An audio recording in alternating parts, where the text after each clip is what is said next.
เงิน300,000 บาทไปเอาเงินธนาคารมาเฮ็ดเทือนหลังนี้แล้วทุกคนว่าจังใดพี่น้องบ่พอมีขอความคิดเห็นเนาะเป็นจังใดหั่นนะมีไปเอาเงินธนาคารมาเฮ็ดเทือนหลังนี้แท้300,000 บาทแล้วมันไปเกี่ยวหยังกับลาวเนาะพี่น้องเนาะไปเกี่ยวหยังไปเดือดร้อนหยังกับแม่ผู้ที่อยู่อเมริกานี่นำตอดนำกัดบ่แล้วบ่เลิกเนาะเพราะพอมีไปเฮ็ดหยังให้ทางแม่เนาะหรือว่าทางเอื้อยหรือว่าทางแม่ป้าเนาะช่องใดก็ได้เนาะให้แม่เอาหลักฐานมาเนาะที่ว่าแหล่ยายแก้วก็บ่ได้ผิดพี่น้องที่เรามาบอกว่าพอมีเพราะว่าเราก็อีตนแล้วก็จะเข้ามาถามว่ามันแม่นอีหลีบ่ร้านหั่นนะก็เลยมาบอกพี่น้องถ้าใครอยากเบิ่งนะให้คนเบิ่งว่ายายแก้วชาแนลเนาะพี่น้องเล่าคลิปที่ว่ายายแก้วเขามาถามว่าพอมีหั่นเนาะเมื่อเอาใบตาดินอยู่เฮือนหั่นมาออกคลิปให้เบิ่งพี่น้องเนาะหลายท่านก็อาจจะบ่เชื่อแล้วก็เข้าข้างผู้นี้พี่น้องเดี๋ยวมื้ออื่นสิเมื่อเอาใบตาดินอยู่เฮือนเนาะมาออกคลิปให้เบิ่งเด้อพี่น้องเด้อเนาะใบตาดินที่ว่าพอมีซื้อทีเรื่องมันจบพี่น้องแล้วก็บ่อยากยาวเนาะคิดว่าเพิ่นสิบ่นำจองล่างจองอันนะเฮาขนาดนี้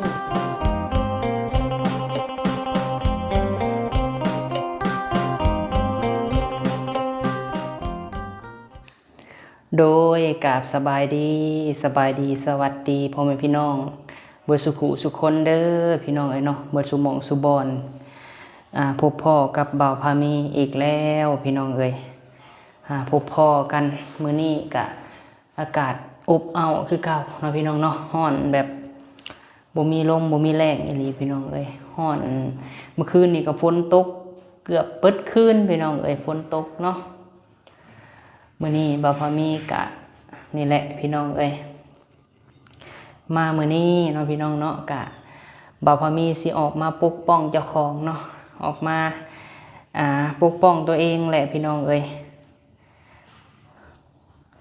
หลายท่านก็สิว่าบ่าวพามีออกมาปกป้องตัวเองแบบใดเนาะก็คือพี่คือน้องเห็นพี่น้องเรื่องราวเนาะเรื่องราวในชีวิตบ่าวพามีพี่น้องแทบจะบ่มีความสงบเนาะพี่น้องแทบจะบ่มีความสงบถ้าจะสงบก็ประมาณ 4-5 มื้อพี่น้องก็มีแนวมาอีกแล้วพี่น้องอยู่เฮือนเฮากินข้าวเฮาเองเฮ็ดเวียกเฮ็ดงานของเฮาก็มีแต่ผู้ที่หาเรื่องมาใส่เนาะพี่น้องเนาะสงสัยสิได้เข้าวัดไปทำบุญเนาะพี่น้องเนาะปลดปล่อยสิ่งที่บอดี้ออกพี่น้องส่วนไรก็สิมีแบบคันสิเว้าก็มีเจ้ากรรมนายเวรบ่หรือว่าจังใดพี่น้องคือว่านำอนาการตลอดเนาะก็คือพี่คือน้องเห็นพี่น้องเรื่องราวที่เกิดขึ้นกับบ่าวพามีเนาะมื้อนี้ก็เลยว่าสิออกมาปกป้องเจ้าของพี่น้องเพราะว่าบ่าวพามีเงียบมาตลอดได้พี่น้องเงียบแบบผ่านมาเนาะเลือกสิบ่โต้ตอบหยังพี่น้องกะทักมาหาบ่าวพามีกับคนนั่นแหละพี่น้องทักมาบ่าวพามีกับบล็อกถิ่มไลน์ช่องหรือว่าไลน์อันแล้วพี่น้องกะยังมาติ๊กพี่น้องมาตลอดเนาะแต่ก็บ่ฮู้ว่าเป็นไผพี่น้องเรื่องราวหั่นคือพี่คือน้องเห็นผ่านมามื้อ 2-3 มื้อมาก่อนพี่น้องคือทางแม่แก้วเนาะเพิ่นก็ได้มาบอกทางบ่าวพามีพี่น้องว่ามีผู้หนึ่งสิเอิ้นเพิ่นแม่ซะเนาะแม่ผู้หนึ่งพี่น้องบ่ฮู้ว่าบ่าวพามีหันสั่งอีหยังกับเพิ่นพี่น้องบ่ฮู้ว่าไปเอาหยังของเพิ่นมาหั่นนะก็นำแบบซับนำตอดบ่แล้วบ่เลิกพี่น้องโทรมาหาบ่าวพามีพี่น้องมาเว้าเรื่องอันบ่าวพามีนี่แหละเนาะโทรใส่ยายแก้วเนาะยายแก้วมาสอนให้ฟังพี่น้องโทรมาเลยกะเว้าเรื่องบ่าวพามีอันไปจำใบตาดินพี่น้องไปจำใบตาดินที่หมู่บ้านไซบุญนั่นแหละเนาะไปจำใบตาดินเอาเงิน300,000มาเฮ็ดเทือนหลังนี้พี่น้องเนาะเรื่องราวหันบ่ได้เว้าทางบ่าวพามีพี่น้องเว้าทางยายแก้วอีกยายแก้วสอนให้ฟังโทรมาเว้านำยายแก้วนี่กะจนเมื่อยเว้าพี่น้องเว้าพื้นบ่าวพามีเนาะฮู้เบิดทุกสิ่งทุกอย่างพี่น้องจักสิเฮ็ดจังใด โทรมาเว้าให้เสียให้หายให้ยายแก้วเข้ามาถ่ายบ่พามีให้มาถามบ่พามีเพิ่นน่ะฮู้ดีเบิดพี่น้องแต่ก็อ้างเจ้าของเนาะว่าเพิ่นน่ะเป็นผู้ใหญ่ใจดีใจบุญหรือว่าเป็นคนลาวแต่ไปอยู่อเมริกาพี่น้องเอ้ยเนาะพี่น้องคิดจังไดพี่น้องเอ้ยที่เว้าแบบนี้ว่าบ่าวพามีหั่นเอาเงินน่ะ300,000 บาทพี่น้องเอ้ยเงิน300,000 บาทไปเอาเงินธนาคารมาเฮ็ดเรือนหลังนี้เนาะแล้วทุกคนว่าจังไดพี่น้องบ่าวพามีขอความคิดเห็นเนาะเป็นจังไดนะคือกล่าวหากันแบบนี้แหละอันธนาคารน่ะเป็นธนาคารเพิ่นบ่เนาะแหละถ้าว่าสมมุติพี่น้องอันนี้สมมุติเนาะถ้าบ่าวพามีไปเอาเงินธนาคารมาเฮ็ดเรือนหลังนี้แท้300,000 บาทแล้วมันไปเกี่ยวหยังกับลาวเนาะพี่น้องเนาะไปเกี่ยวหยังไปเดือดร้อนหยังกับแม่ผู้ที่อยู่อเมริกานี้พี่น้องเอ้ยยายแก้วสอนให้บ่าวพามีฟังคนน่ะคนเวียงจันทน์พี่น้องเอ้ยแต่ไปอยู่อเมริกาเนาะอาจจะเป็นผู้เดียวกันที่ผ่านมาที่ว่าเพิ่นเคยโทรเว้าบ่าวพามีโทรด่าบ่าวพามีเนาะแต่บ่าวพามีบล็อกทิ่มพี่น้องเอ้ยแต่ก็บ่มีรูปบ่มีโปรไฟล์บ่มีอีหยังพี่น้องเอ้ยแต่บ่าวพามีนี่ก็บ่ฮู้ว่าเพิ่นน่ะเป็นคนลาวอยู่ลาวเฮาหรือว่าเป็นคนลาวที่ว่าอาศัยอยู่อเมริกาเนาะพี่น้องเนาะแต่เป็นหยังลาวคือนำแบบซับนำตอดนำกัดบ่าวพามีบ่แล้วบ่เลิกเพราะว่าบ่าวพามีบ่ได้สร้างอีหยังให้ลาวที่ว่ามันเดือดร้อนอีหยังให้ลาวพี่น้องเอ้ยและบ่าวพามีก็บ่ฮู้ว่าเพิ่นน่ะซื้อหยังเนาะที่ว่านำกัดนำตอดบ่าวพามีตลอดพี่น้องเอ้ยเราน่ะโทรพี่น้องเอ้ยโทรมาหาแม่แก้วโทรมาให้ยายแก้วนี่เข้ามาหาบ่าวพามีว่าบ่าวพามีนั่นไปเอาเงินธนาคาร300,000 บาทพี่น้องขายดินที่หมู่บ้านสายบุญหันมีคนแถวนั้นพี่น้องเนาะรายงานเราบอกคันแม่แก้วว่ามีคนแถวนั้นน่ะบอกเราว่าบ่าวพามีหันเอาใบตาดินเนาะใบตาดินที่ว่าซื้อ 40,000 บาทนั่นแหละพี่น้องซื้อทีหันแล้วเอาไปจำธนาคารเนาะแต่ว่ายายแก้วก็ถามว่าไผเป็นคนเว้าเราก็ตอบยายแก้วไปว่าบ่มีไผเว้าดอกคู่เองเนาะแล้วพี่น้องเอ้ยสิ่งที่บ่าวพามีมาปกป้องเจ้าของนี่เนาะก็คือถ้าว่าเพิ่นของใจหยังคาใจหยังพี่น้องเอ้ยกับบ่าวพามีนี่บ่แล้วบ่เลิกกับที่ดินตอนนั้นหั่นให้เพิ่นนี่ทักหาบ่าวพามีโดยตรงโลดเนาะถ้าเพิ่นเบิ่งคลิปบ่าวพามีตอนนี้ให้เพิ่นทักหาบ่าวพามีแล้วก็บ่าวพามีสิเอา ID ไลน์แม่เพิ่นผู้ที่เพิ่นซื้อที่บ่าวพามีแหละพี่น้องให้เพิ่นโทรล้มกันเพิ่นคือบ่แล้วบ่เลิกแท้เนาะเจ้าของที่เพิ่นยังบ่ได้ว่าแนวใดได้พี่น้องเอ้ยเจ้าของผู้เพิ่นซื้อให้บ่าวพามีหั่นถ้าเพิ่นได้ยินคือเพิ่นเว้าแบบซี่ผู้นี้โทรหาบ่าวพาโทรหายายแก้วนี่เพิ่นก็ยังอยากหายังซูนอยู่พี่น้องเพราะว่าเพิ่นผู้ซอยเนาะเพิ่นยังบ่ได้ว่าแนวใดพี่น้องเอ้ยเพิ่นบ่ได้เว้าหยังจักคำที่บ่าวพามีเฮ็ดหยังทำหยังลงไปหั่นเพิ่นบ่ได้ว่าหยังพี่น้องดีใจซะอีกที่ว่าเฮาสร้างเนื้อสร้างโตหาเฮ็ดหันเฮ็ดนี่ปัวแปลงพัฒนาเนาะที่ทางผู้ใหญ่เพิ่นเฮ็ดให้พี่น้องเอ้ยแต่ผู้นี้หั่นนะเนาะเป็นหยังคือว่านำบ่แล้วบ่เลิกเนาะยังได้ก็ขอนำเลยพี่น้องเอ้ยขอนำอีหลีเนาะถ้าว่าเพิ่นเบิ่งคลิปบ่าวพามีก็คือแบบนำซับนำตอดนำกัดบ่แล้วบ่เลิกเนาะบ่าวพามีไปเฮ็ดหยังให้ทางแม่เนาะหรือว่าทางเอื้อยหรือว่าทางแม่ป้าเนาะที่ว่าคือให้คือสั่งคือเครียดแค้นบ่าวพามีแหละโทรด่าโทรปล่อยบ่าวพามีโทรเว้าเสียให้หายใส่บ่าวพามีโทรให้เข้ามาจังซั่นจังซี่นะก็ขอนำเด้อเนาะจังได๋แม่ป้าหรือว่าแม่เนาะอยากให้แล้วเลิกต่อกันเนาะบ่อยากให้นำจองล่างจองผานบ่าวพามีเพราะว่าบ่าวพามีบ่ได้สร้างพฤติกรรมหรือว่าอีหยังให้เจ้าเสียหายหรือว่าบ่าวพามีบ่ได้เคยต้มตุนบ่ได้เคยหลอกลวงเนาะบ่เคยเอาเงินเอาคำแม่เนาะบ่ว่าแม่ก็บ่ได้เคยช่วยลูกอีกเป็นหยังแม่คือสิจองล่างจองผานลูกบ่แล้วบ่เลิกเนาะแม่บ่ได้ดีใจบ่ที่ว่าลูกพอมีอยู่มีกินกำลังสร้างเนื้อสร้างโตเป็นหยังคือ นำซับนำตอดลูกตลอดเนาะโดยเป็นหยังคือเว้าแบบนี้ตลอดนะเพราะพ่อมีบ่เข้าใจพี่น้องเอ้ยเป็นหยังคือเว้าแบบนี้ตลอดนะแล้วยายแก้วพี่น้องเอ้ยคือผ่านมายายแก้วกับบ่าวพ่อมีนี่เคยอยู่นํกันตั้งแต่กี้เคยลืมกันและยายแก้วก็บ่ได้ผิดพี่น้องเอ้ยที่เรามาบอกบ่าวพ่อมีเพราะว่าเราก็อีตนแล้วก็จะเข้ามาถามว่ามันแม่นอีหลีบ่ร้านหั่นนะก็เลยมาบอกพี่น้องเอ้ยถ้าใครอยากเบิ่งนะให้คนเบิ่งว่ายายแก้ว Channel เนาะพี่น้องเล่าคลิปที่ว่ายายแก้วเขามาถามบ่าวพ่อมีหั่นแล้วเล่าก็คืออยากคู่แหละเพราะว่าผ่านมาบ่าวพ่อมีบ่เคยที่ว่าไปเอาเงินเอาคำคนมานู่นนั่นนี่คลิปนี้พี่น้องไปเนาะมืออื่นบ่พอมี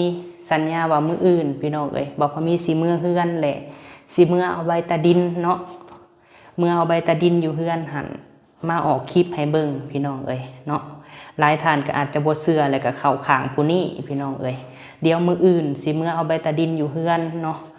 มาออกคลิปให้เบิ่งเด้อพี่น้องเด้อเนาะใบตาดินที่ว่าบ่พอมีซื้อที่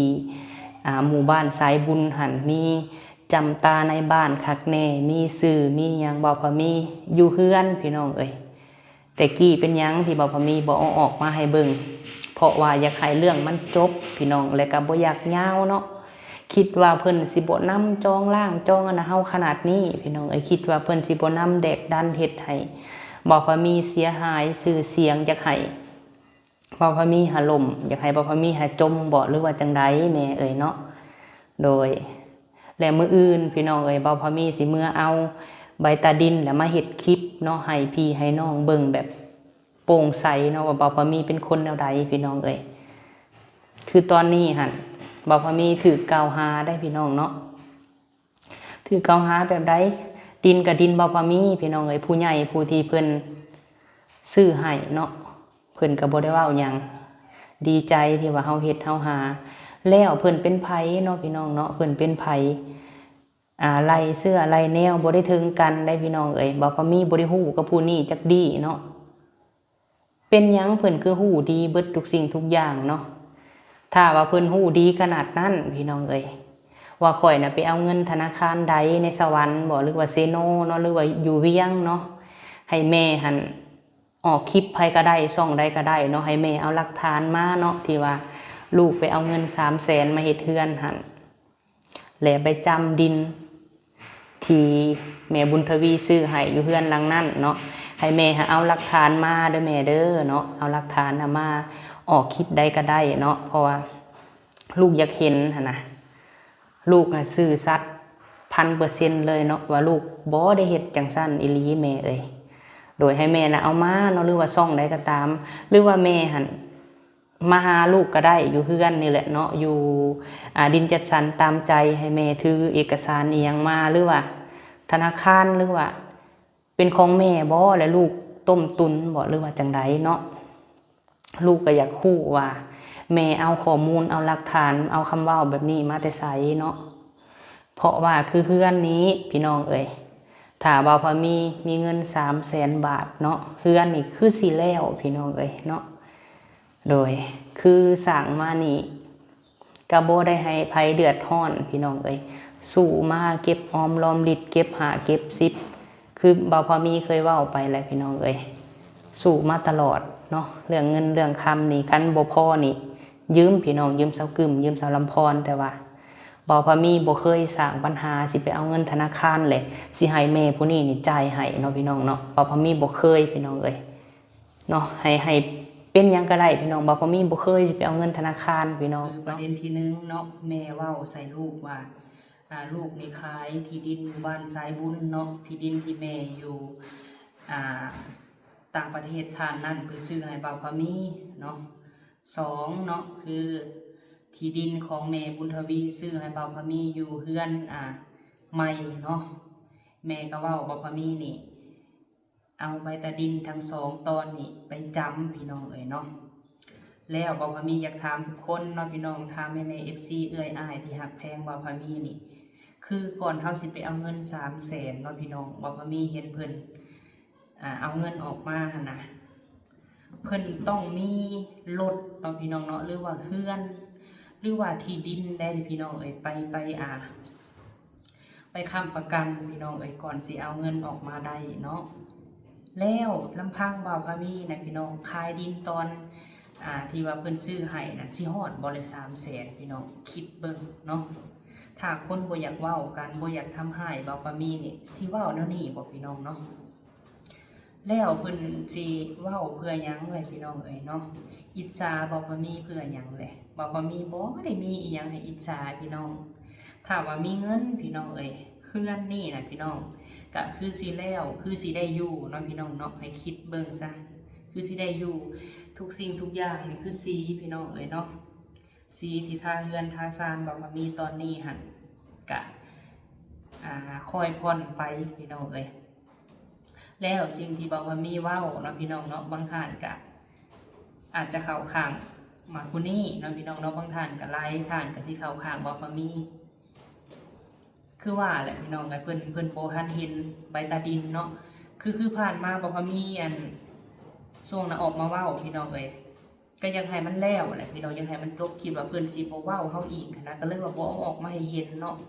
แต่ว่าพอมีสิเมื่อเอาแหละสิออกมาเว้าอีกพี่น้องเอ้ยสิเอาออกมาให้เพิ่นเห็นเพิ่นบ่เห็นได้สักพี่น้องเนาะก็สิมาอ่านให้เพิ่นเบิ่งถ้าว่าไปจำก็คือบ่เห็นเนาะพี่น้องถ้าคือใบตาดินย่างอยู่บ่พอมีก็จังออกคลิปให้เห็นเนาะฉะนั้นบ่พอมีสิเมื่อเอาแล้วสิมาออกคลิปให้เบิ่งอีกคลิปเนาะพี่น้องเรื่องนี้หั่นบ่แล้วบ่เลิก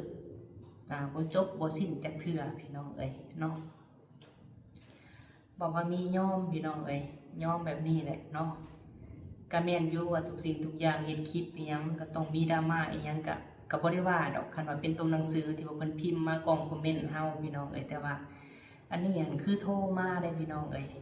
โทรมาด่ามาป้อยมาสาบมาแซงบ่ได้ด่าแต่บ่าวพามีพี่น้องด่าเขายายแก้วเนาะว่าว่ายายแก้วเป็นหยังคือบ่ฮู้ว่าพามีบ่าวพามีเป็นหนี้เอ้าสิไปฮู้หยังพี่น้องมันบ่แม่นเด้ซะถ้าว่าสมมุติบ่าวพามีเป็นหนี้อีหลีพี่น้องเอ้ยแล้วบ่าวพามีสิไปบอกยายแก้วบ่เลยเนาะคิดเบิ่งพี่น้องเอ้ยคนเฮานี่หลายคนหลายเป็นอีหลีพี่น้องเอ้ยหรือว่าอยากโทรหาเพิ่นโดยตรงบ่พี่น้องโทรหาแม่ผู้เพิ่นซื้อที่ให้บ่าวพามีกะบ่าวพามีสิเอา ID LINE เพิ่นให้เนาะพี่น้องแล้วก็ลงกันว่าบ่าวพามีนี่เป็นคนจังซั่นแท้บ่นะให้โทรลงกับเพิ่นหรือว่าเนาะเพิ่นบ่แจ็บใจกะอยากว่าแม่ตู่บุญทวีบอกผู้ที่เพิ่นเฮ็ดเฮือนให้บ่าวพามีอยู่บ้านป่าไปล้อมหั่นเฮ็ดเฮือนซื้อรถให้ลาตีซื้อดินหรือว่าอยากว่าน้ำเพื่อนบอกหรือว่าจังไดขนาดกะทักมาอีกเนาะพี่น้องเนาะแต่กะฝากกันแหละพี่น้องจังไดกะเวลาเจ้าสีโทรหาไผเด้อแม่เด้อก็คือแต่จะอยากโทรหาเขาก็โทรโลดแต่บ่อยากให้เว้าเรื่องของลูกเนาะเพราะว่าแม่หันบ่ได้ซอยลูกเนาะเว้าแล้วก็เว้าอีกพี่น้องแม่บ่เคยซอยลูกแม้แต่เงินพันกีบเงินบาท1-2 บาทไทยบ่พอมีก็ยังบ่ได้นะแม่ผู้นี้เนาะแม่บ่เคยซอยลูกจักกีบถ้าว่าผู้ที่เพิ่นเคยซอยเนาะเพิ่นสิให้เพิ่นสิด่าบ่พอมีเพิ่นสิเฮ็ดจังไดบ่พอมีก็ย่อมือนบเนาะพี่น้องเพราะว่าเพิ่นมีพระคุณและเพิ่นซอยเหลือบ่พอมีเนาะบ่พอมีบ่เคยว่าหยังเพิ่นจักอย่างพี่น้องแล้วเจ้าบ่เคยซอยข่อยเนาะเจ้าคือมานำกระแทกแดกดันข่อยแบบเว้าให้บ่พอมีเสียหายเว้าแบบเว้าลอยๆพี่น้องเอาสมมุติเนาะถ้าว่าไปเว้านำช่องใดช่องหนึ่งนะพี่น้องเขาก็สิคิดว่าบ่พอมีนี่พี่น้องเป็นยูทูบเบอร์เนาะเป็นหยังคือเฮ็ดแนวนี้นะเป็นหยังคือไปสร้างพฤติกรรมแบบนี้นะเนาะหลายคนนี่บ่คือกันได้พี่น้องอันนี้ยายแก้วในเราดีพี่น้องเราจะมาบอกบ่พอมีถ้าผู้ที่บ่หวังดีก็คือเอาไปเว้าพื้นแล้วก็เอาไปเว้าพื้นต่อๆนะพี่น้องแล้วเพิ่นก็จะเห็นเฮาว่าเอาเงิน300,000เนี่ยมันได้เงิน300,000นี่มันคือบ่แล้วเนาะเงินดิน2 ตอนพี่น้องตอนนั้นก็ไปจำตอนนี้ก็ไปจำเนาะนี่แหละพี่น้องความคิดนั้นป ว่ามีเฮ็ดบุญยังก็ตามพี่น้องอยากให้มันผ่านพ้นกับเรื่องนี้เลยพี่น้องอธิษฐานตลอดว่าบ่ให้มีศัตรูบ่ให้มีผู้ที่จองเวรจองกรรมกันอย่างเนี่ยพี่น้องให้ร่มแล้วต่อกันกะยังมีพี่น้องเนาะยังมีคือเก่าที่จริงหันบ่มีหันบ่อยากออกมาว่าจักดีพี่น้องเพราะยังหรือว่าเป็นน้ำเฮาแบบบ่มีพ่อบ่มีแม่บ่พี่น้องและเพิ่นบ่ย้ำบ่ย่านบ่เกรงบ่หรือว่าจังไดบ่มีเสาหลักครอบครัวบ่มีคนที่เว้าให้บ่มีแบบจังไดบ่มีค่าบ่มีแข้งบ่มีเส้นสายบ่พี่น้องหรือว่าจังไดเพิ่นคือแบบเว้าเฮาบ่แล้วบ่เลิกกันนะแต่ว่าคือเพิ่นคอมเมนต์เนาะบ่มีก็ขอบคุณเด้อเนาะแม่ๆ FC ที่ว่าให้กำลังใจทุกคลิปเนาะที่บ่มีออกคลิปก็ให้กำลังใจบ่มีตลอดแม่ๆที่ว่าฮักแพงเอื้อยอ้ายเนาะที่ลืมบ่ได้ก็คือแม่บุญทวีพี่น้องแม่บุญทวีแล้วก็แม่บิ่งพอผิดเนาะในเรื่องพี่น้องที่ให้กำลังใจ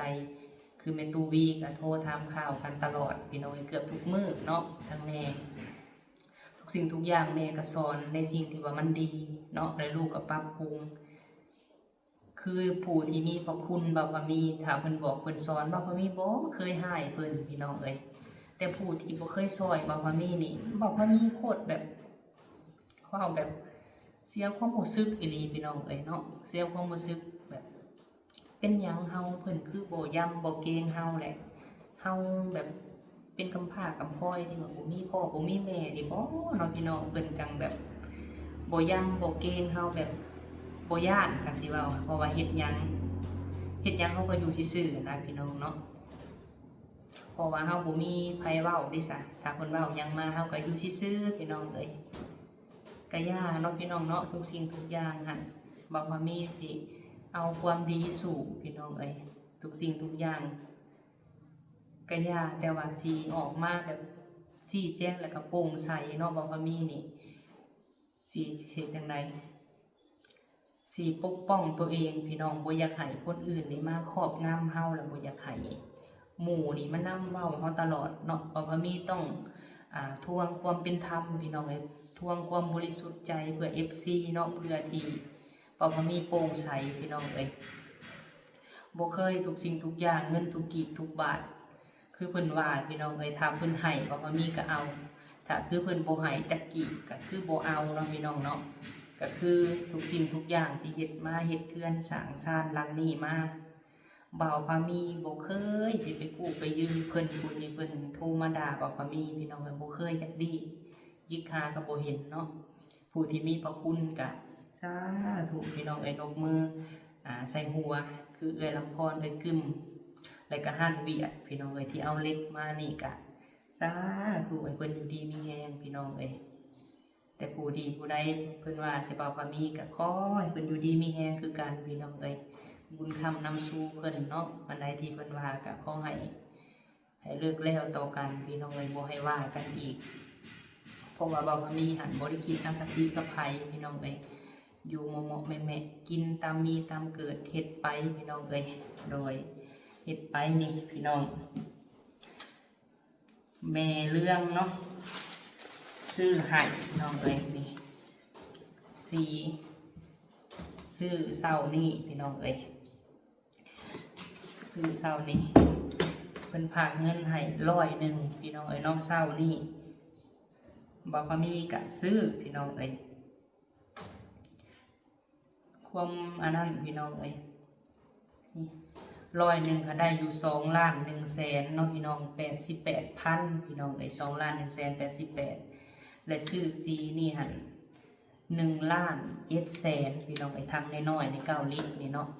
นี่อันนี้หั่นรับประกัน10 ปีพี่น้อง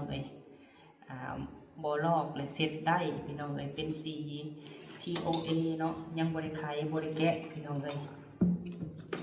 แล้วก็แป้ง2 อันพี่น้องนี่ซื้อมานี่2 อันกับอันนี้เนาะอย่างบ่ได้แท้ๆก็แม่เพิ่นอีต้นพี่น้องเพิ่นก็จังได๋เฮ็ดเวียกเฮ็ดงานคือกันแต่ก็แบ่งมาซอยเฮ็ดซ้ำนี้แล้วก็มีบ่หลายพี่น้องก็ขอให้ แม่อยู่ดีมีแห้งเด้อแม่เรืองให้บุญคำน้ำสู้แม่สุขภาพแข็งแรงเนาะเป็นโฮมใส่ให้ลูกให้หลานตลอดปีตลอดไปเด้อแม่ขอให้บุญคำนำสู่แม่เนาะสุขภาพแข็งแรงพร้อมกับพ่อแหละขอให้บุญคำนำสู่สุขภาพแข็งแรงเป็นโฮมใส่ให้ลูกให้หลานตลอดไปเด้อแม่ที่จะซอยลูก100 ดอลเนาะสาธุทั้งอันนี้กับอันนี้พี่น้อง3 อย่างนี่แม่น1,256,000พี่น้องก็ยังเหลืออยู่932,000เนาะนำบ่าวพามีตอนนี้ก็สิเก็บไว้พี่น้องถ้าว่าพ่อได้เงินบรรณาก็จังตื่มใส่พี่น้องนี่ตื่มใส่สีทุกอย่างบ่าวพามีท่าเองก็บ่าวเท่พี่น้องคือแลมมาซอยแน่น้องสาวน้องเคยมาซอยและเพิ่นซอยมาเมื่อเช้านี้100พี่น้อง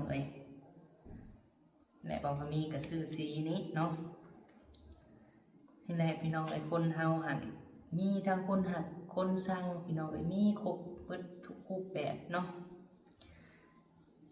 กระเซินสิบ่าวพามีรวยพี่น้องรวยมีรถใหญ่ขี่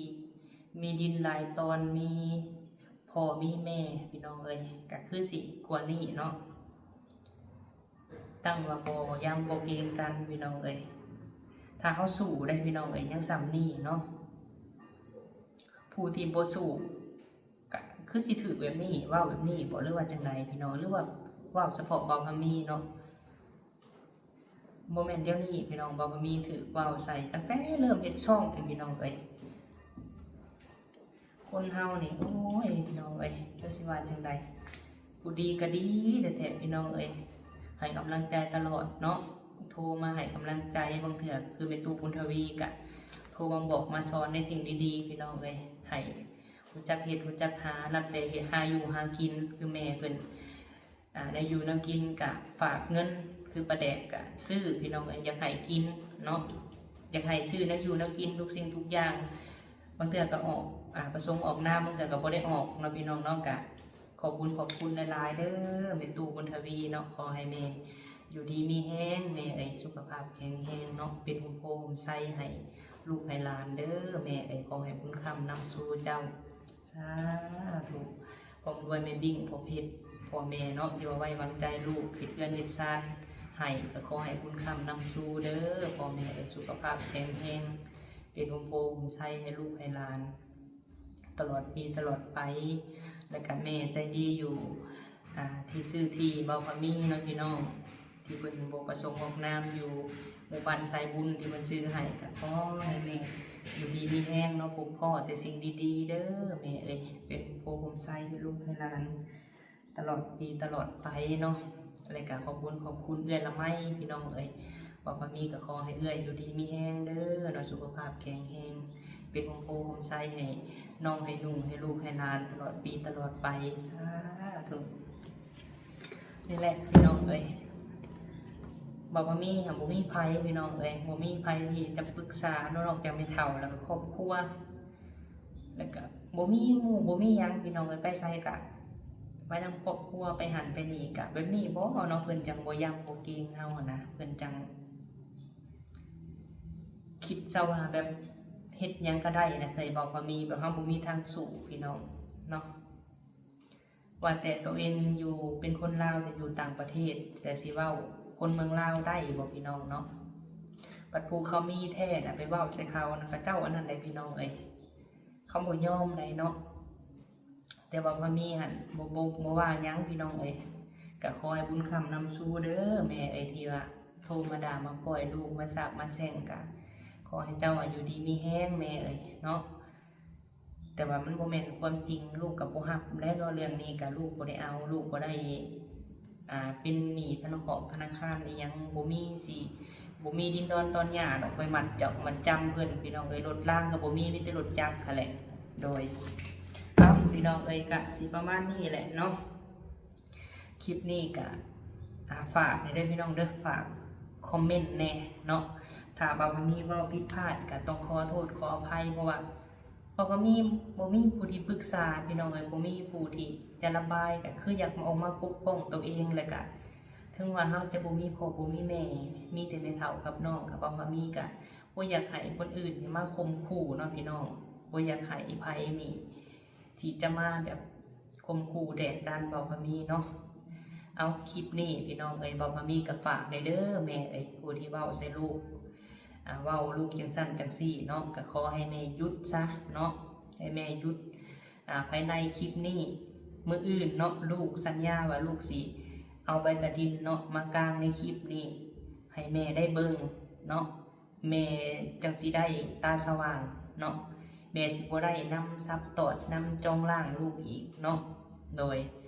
ป่ะจังไดกะคลิปนี้เว้าผิดพลาดกะขอโทษขออภัยเด้อพี่น้องเด้อเนาะขอเว้าแน่ขอปกป้องตัวเองแน่เนาะโดยป่ะสำหรับคลิปนี้พี่น้องเอ้ยไปแล้วเนาะสบายดีเด้อพี่น้องเด้อเนาะ